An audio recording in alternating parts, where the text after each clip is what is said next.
আসসালামু আলাইকুম। বিবিসি আন্তর্জাতিক বিশ্ব সংবাদে আপনাকে স্বাগত। শুরুতে সংবাদ শিরোনাম, পরে বিস্তারিত। ইন্নালিল্লাহ, আবার মধ্যপ্রাচ্যে ভয়াবহ তৃতীয় বিশ্বযুদ্ধ চলছে। মার্কিন যুক্তরাষ্ট্র এবং ইসরায়েলকে দফায় দফায় ক্ষেপণাস্ত্র দিয়ে ধসিয়ে দিচ্ছে ইরানের বিপ্লবী গার্ড বাহিনীর সদস্যরা। আর এরই মাঝে আমাদের হাতে এসে পৌঁছেছে তৃতীয় বিশ্বযুদ্ধের সর্বশেষ গুরুত্বপূর্ণ সবথেকে তাজা আপডেট সংবাদ। প্রথমেই জানিয়ে দিব, ইরানি নৌবাহিনীর সতর্কতামূলক গুলির মুখে ওমান সাগর ছাড়ল মার্কিন যুদ্ধজাহাজ। ওমান সাগরে টহলরত বেশ কয়েকটি মার্কিন যুদ্ধজাহাজ ইরানি নৌবাহিনীর সতর্কতামূলক গুলির মুখে সেখান থেকে পিছু হটতে বাধ্য হয়েছে। ইরানের সেনাবাহিনী জানিয়েছে তাদের নৌবাহিনী ক্রুজ ক্ষেপণাস্ত্র অত্যাধুনিক ড্রোন ব্যবহার করে এই সতর্কতামূলক গুলি চালানোর পর মার্কিন জাহাজগুলো ওই এলাকা ছেড়ে পালিয়ে যায়। এতে যুক্তরাষ্ট্রের মুখে চপেটাঘাত করল ইরান। এদিকে যুক্তরাষ্ট্রের গুপ্তচর বৃত্তি ইসরায়েলকে সর্বোচ্চ হুমকি হিসেবে দেখছে পেন্টাগন। যুক্তরাষ্ট্রে ইসরায়েলের গুপ্তচর বৃত্তিমূলক কর্মকাণ্ড নিয়ে উদ্বেগ বাড়ছে বলে দাবি করেছে মার্কিন কর্মকর্তারা। এই প্রেক্ষাপটে মার্কিন প্রতিরক্ষা দপ্তর পেন্টাগনের অধীনস্থ ডিফেন্স ইন্টেলিজেন্স এজেন্সি বা ডিআইএ সম্প্রতি ইসরায়েলকে যুক্তরাষ্ট্রের জন্য সর্বোচ্চ ক্রিটিক্যাল পাল্টা গোয়েন্দা হুমকির পর্যায়ে উন্নীত করেছে বলে জানিয়েছে একাধিক মার্কিন সূত্র। এরপর জানাবো, গত ২৪ ঘণ্টায় ইসরায়েলের বিরুদ্ধে লেবাননের হিজবুল্লাহর ৩২টি অভিযান। আলহামদুলিল্লাহ, পাসটুডে জানিয়েছে যে লেবাননে হিজবুল্লাহ যোদ্ধারা তারা গত ২৪ ঘণ্টায় ইসরায়েলে ৩২টি সফল অভিযান চালিয়েছে। ধারণা করা হচ্ছে যে যদি লেবাননের যোদ্ধারা না থাকতো তাহলে এ পর্যন্ত ইসরায়েলিরা তারা লেবাননের রাজধানী বৈরুতে পৌঁছে যেত এবং বৈরুতের দখল নিয়ে নিত। আজ প্রতিরোধমূলক অভিযানগুলো হাদাদা, ইয়াহমের আল শাকিব, জোতার কান্তারা, নাকুরা আল ইদাইসা এবং তাইরি শহরের আশপাশের কেন্দ্রীভূত ছিল বলে নিশ্চিত করা হয়েছে।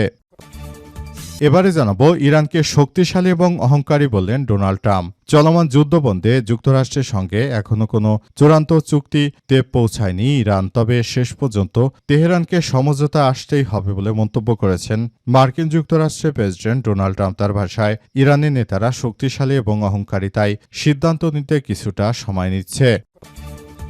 এবং সর্বশেষ জানাবো, নওগাঁয় বিজিবির বাধার মুখে পুশিনে ব্যর্থ ১৭ জনকে ফিরে নিল ভারতের সন্ত্রাসী বাহিনী বিএসএফ। নওগাঁর সাপার সীমান্ত এলাকায় নারী, পুরুষ ও শিশুসহ ১৭ জনকে পুশিনের চেষ্টা শেষ পর্যন্ত ব্যর্থ হয়েছে। সীমান্তে বিজিবির কঠোর অবস্থানে থাকার কারণে ভারতীয় সীমান্তরক্ষী বাহিনী বিএসএফ পুশিনের জন্য আনা সব ব্যক্তিকেই নিজ দেশে ফিরে নিয়ে গেছে। আজ রাত ১টার দিকে ভারতীয় সীমান্তরক্ষী বাহিনী বা বিএসএফ এর সদস্যরা তাদেরকে দেশে ফিরিয়ে নিয়ে যায়। শুধু এক সীমান্ত নয়, বরং বাংলাদেশের বেশ কয়েকটি সীমান্ত দিয়ে ভারতীয় সন্ত্রাসী বাহিনী বিএসএফ এর সদস্যরা তারা মূলত বাংলাদেশে এই নাগরিকদের পুশিন করার চেষ্টা করছে। তবে আমাদের দেশপ্রেমিক বিজিবির সদস্য পাশাপাশি সীমান্তবাসীরা বিজিবিকে সর্বাত্মকভাবে সহযোগিতা করে এই পুশিনের কার্যক্রম বন্ধ করে দিয়েছে। প্রিয় দর্শক, এতক্ষণ শুনছিলেন সংবাদ শিরোনাম, এবারে বিস্তারিত।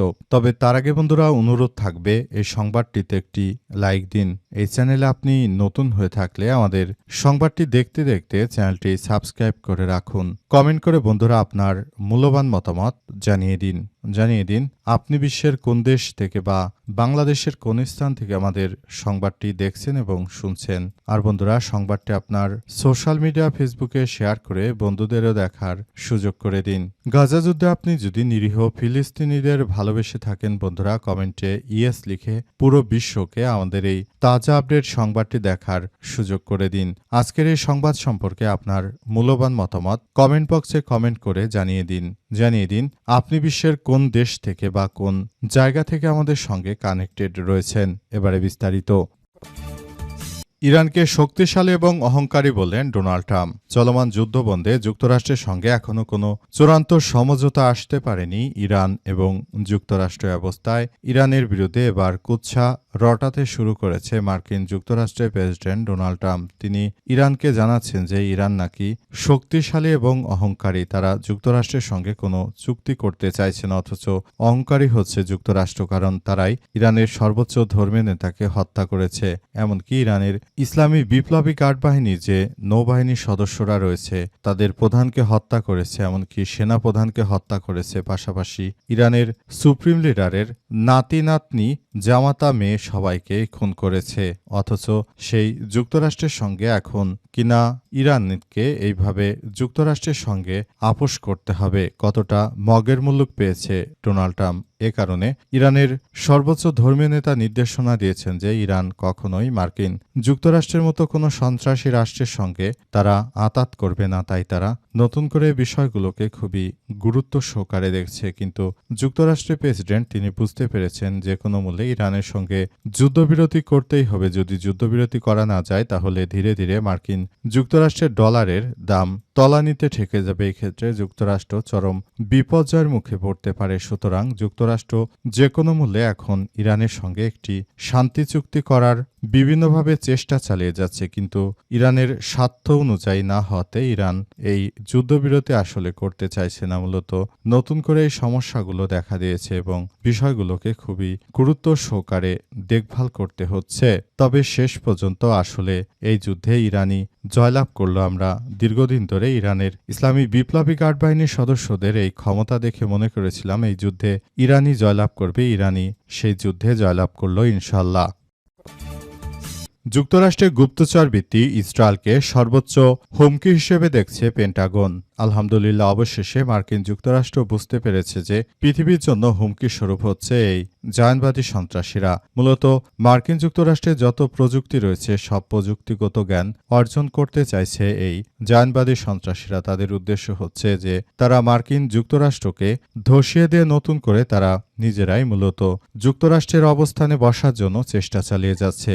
মধ্যপ্রাচ্যে এই মার্কিন যুক্তরাষ্ট্রের এই সাম্রাজ্যকে পতনের মুখে ঠেলে দিয়ে মূলত তারাই সেখানে নিজেদের এই সাম্রাজ্যকে তারা প্রতিষ্ঠিত করতে চায় এই জায়নবাদী সন্ত্রাসীরা। তাদের উদ্দেশ্য হচ্ছে যে তারা মূলত লেবানন সহ পুরো অঞ্চল জুড়ে বরং ইসরায়েলের এই কর্তৃত্ব স্থাপন করতে চায় এবং মধ্যপ্রাচ্য জুড়ে মার্কিন যুক্তরাষ্ট্রে যে কর্তৃত্ব রয়েছে সেগুলো বাতিল করে মূলত মুসলিমদের তেল সম্পদ দখল করে তারপর ভবিষ্যতে ইসরায়েলি এই তেলের বাজারকে সম্পূর্ণ তারা নিজেদের নিয়ন্ত্রণে নিতে চায়। কিন্তু শেষ পর্যন্ত মার্কিন যুক্তরাষ্ট্রের পেন্টাগনের সেনা সদস্যরা তারা সরাসরি বুঝতে পেরেছে যে তাদের জন্য হুমকি আসলে কারা, মুসলিম নাকি এই জায়নবাদী সন্ত্রাসীরা। অবশেষে তারা বিষয়গুলোকে খুবই গুরুত্ব সহকারে বুঝতে পেরেছে। বিষয়গুলো নিয়ে তারা এবার মুখও খুলেছে। তারা জানিয়েছে যে ইসরায়েলের জন্য আমরা এতদিন ধরে কাজ করলাম, সেই ইসরায়েল বাহিনীরাই মার্কিন যুক্তরাষ্ট্রের তথ্য সরঞ্জাম ও প্রযুক্তি চুরি করার মধ্য দিয়ে তারা মূলত যুক্তরাষ্ট্রকে পেছনে ফেলে বিশ্ব নেতৃত্বে আসতে চাইছে এই জায়নবাদী সন্ত্রাসীরা। তাই তারা যুক্তরাষ্ট্রের বিরুদ্ধে একটি সিক্রেট মিশন পরিচালনা করতে চায়। কিন্তু যুক্তরাষ্ট্রের পেন্টাগনের গোয়েন্দারাও কম নয়। তারা দখলদার ইসরায়েলি বাহিনীর এই ধরনের সন্ত্রাসী কার্যক্রমগুলো ধরে ফেলেছে। এখন তারা এই ইহুদিবাদী ইসরায়েলকেই নিজেদের জন্য এক আতঙ্ক হিসেবে অভিহিত করছে।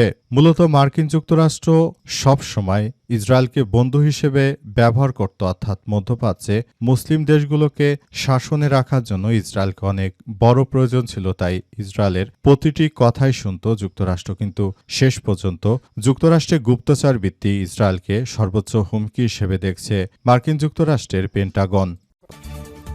ইরানি নৌবাহিনীর সতর্কতামূলক গুলির মুখে ওমান সাগর ছাড়ল মার্কিন যুদ্ধজাহাজ। ওমান সাগরে টহলরত বেশ কয়েকটি মার্কিন যুদ্ধজাহাজ ইরানি নৌবাহিনীর সতর্কতামূলক গুলির মুখে সেখান থেকে পিছু হটতে বাধ্য হয়েছে। ইরানের সেনাবাহিনী জানিয়েছে তাদের নৌবাহিনীর ক্রুজ ক্ষেপণাস্ত্র ও অত্যাধুনিক ড্রোন ব্যবহার করে সতর্কতামূলক ওই গুলি চালানো হয়। এ সময় ওই এলাকা ছেড়ে পালিয়ে যায় মার্কিন যুক্তরাষ্ট্রের ওই শক্তিশালী যুদ্ধজাহাজ।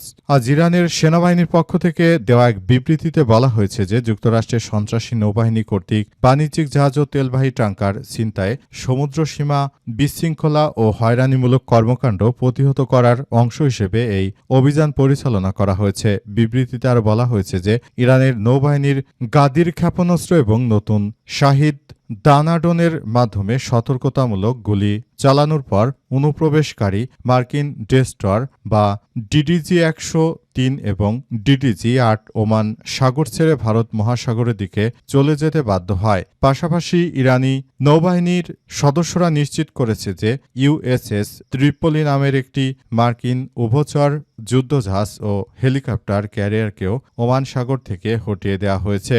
ইরানি নৌবাহিনী জানিয়েছে যে সাম্প্রতিক দিনগুলোতে পরিচালিত ধারাবাহিক অভিযানের অংশ হিসেবে ওই পদক্ষেপ গ্রহণ করা হয়েছে। মূলত মার্কিন যুক্তরাষ্ট্র তারা ইরানের বুকে যে অনাকাঙ্ক্ষিত সন্ত্রাসী আক্রমণ চালানোর চেষ্টা করেছিল তাদের সেই সন্ত্রাসী আক্রমণকে প্রতিহত করে দিয়েছে ইরানের বিপ্লবী গার্ড বাহিনীর সদস্যরা। মার্কিন যুক্তরাষ্ট্র এবং দখলদার ইসরায়েলি বাহিনীর উপর যে কোনো মূল্যে মার্কিন যুক্তরাষ্ট্রের এই সন্ত্রাসী হামলাকে প্রতিহত করে দিচ্ছে ইরানের বিপ্লবী গার্ড বাহিনীর সদস্যরা। মূলত মার্কিন যুক্তরাষ্ট্র তারা শুরু থেকে ইরানকে যে হালকা হিসেবে নিয়েছিল এখন হাড়ে হাড়ে টের পাচ্ছে ইরান কি জিনিস।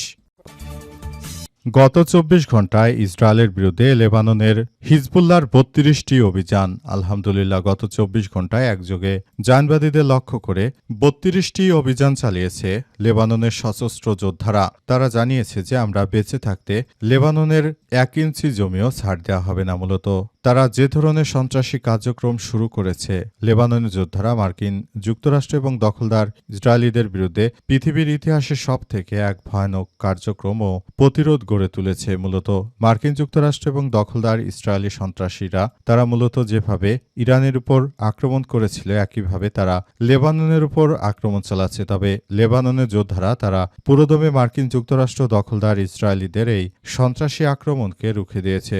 এই রুখে দেওয়ার মধ্য দিয়ে তারা এগিয়ে যাচ্ছে। তারা এ পর্যন্ত বেশ কয়েকজন ইসরায়েলি সেনাকে জাহান্নামে পাঠিয়েছে। পাশাপাশি প্রতিনিয়ত তারা ইসরায়েলি সেনাবহর লক্ষ্য করে গুরুতরভাবে আক্রমণ অব্যাহত রেখেছে। লেবাননের সশস্ত্র যোদ্ধাদের প্রধান নাইম কাসেম তিনি ঘোষণা দিয়ে জানিয়েছেন যে ইরানের বিপ্লবী গার্ড বাহিনীর সদস্যরা যে দৃঢ়চিত্ত মনোবল নিয়ে তারা আক্রমণ চালিয়ে যাচ্ছে, ঠিক আমরাও তাদেরকে সমর্থন জানিয়ে আমাদের পূর্ণ সমর্থন জানিয়ে আমরা মূলত এগিয়ে যাচ্ছি এবং আমরা ভবিষ্যতে একটি সুন্দর ও সমৃদ্ধির একটি আধুনিক লেবানন গঠন করতে চাই। জাহানবাদী সন্ত্রাসীরা তারা যতই ষড়যন্ত্র করুক না কেন আমাদেরকে তারা রুখে দিতে পারবে না। তাদের যে কোনো ষড়যন্ত্র মোকাবেলা করে ইরানের বিপ্লবী গার্ড বাহিনীর সদস্যরা তারা এগিয়ে যাচ্ছে এবং ভবিষ্যতের দিকে তারা সুন্দর করে এগিয়ে যাচ্ছে এবং তারা নতুন করে বড় ধরনের যে কোনো মার্কিন যুক্তরাষ্ট্রের সন্ত্রাসী হামলাকে তারা প্রতিহত করতে বদ্ধপরিকর। তিনি আরও জানান, তাই যুক্তরাষ্ট্রের এই সন্ত্রাসী আক্রমণ বা লেবাননের এই সন্ত্রাসী আক্রমণ থেকে বাঁচার জন্য আমরা পুরোদমে কাজ করছি।